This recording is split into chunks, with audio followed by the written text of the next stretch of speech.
Auréolé d'une étoile guide Michelin, le chef Mallory Gapsi, connu pour sa participation à l'émission Top Chef, faisait face à la justice depuis plusieurs années. Lors de la 11e saison de Top Chef, les téléspectateurs de M6 avaient notamment pu découvrir un certain Mallory Gapsi, second plus jeune candidat de l'histoire du concours culinaire. Sa fougue et son talent avaient fait la différence, mais pas suffisamment pour parvenir jusqu'à la finale. Il avait échoué en demi-finale face à David Gallienne et Adrien Cachot. Néanmoins, sa carrière était toute tracée puisqu'il avait impressionné les chefs, et a ainsi lancé plusieurs restaurants éphémères avant de finalement ouvrir le Mallory Gapsi à Paris. Une bagarre en plein confinement pour Mallory Gapsi en 2023, signe ainsi la consécration pour le jeune chef de 26 ans, puisqu'il reçoit une première étoile au redouté guide Michelin, mais également le prix du jeune chef. Mais depuis 2020, Mallory Gapsi faisait néanmoins face à des accusations de violence. En effet, le jeune homme avait participé à une lockdown party, une soirée organisée illégalement durant les périodes de confinement, et en violation totale avec les règles sanitaires alors en place à Bruxelles.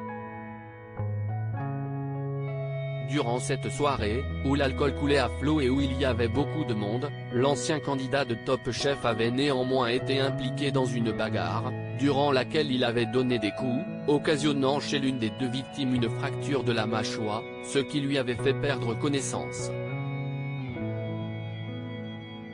Depuis cette date, il était dans l'attente de son jugement, il risquait 6 mois de prison. Si le parquet a bien confirmé l'existence de ces coups, par le biais de plusieurs témoignages, le tribunal a estimé quant à lui qu'il n'y avait pas suffisamment de preuves et a donc acquitté Mallory Gapsi.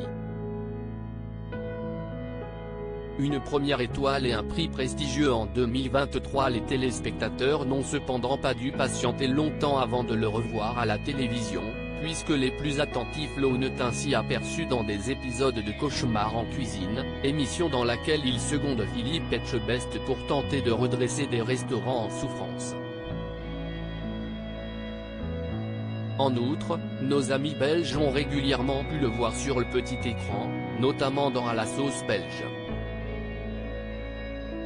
Grâce à ce jugement en sa faveur, on ne devrait pas tarder à le revoir dans la lucarne.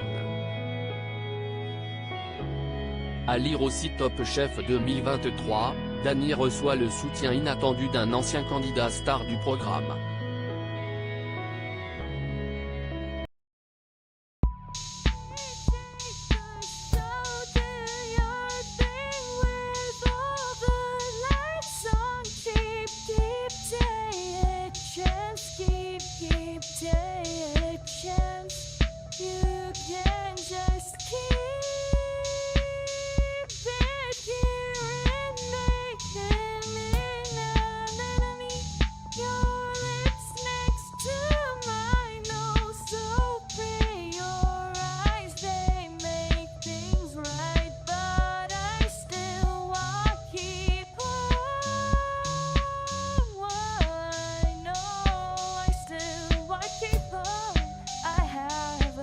Keep it up, I have